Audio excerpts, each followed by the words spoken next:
America has got one of the best presidents ever. Mr. Trump. I love Trump. I love Trump because he tells Africans, frankly, I don't know whether he's misquoted or whatever,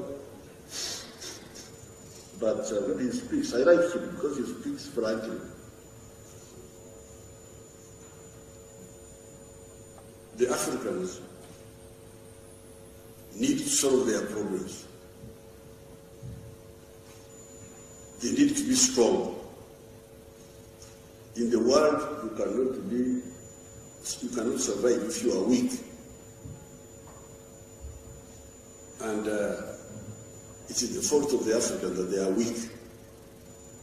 Because they have got this huge continent, it is if you look at Africa, Africa is 12 times the size of India in land area, a lot of resources. The population is growing now. Why can't we make Africa strong?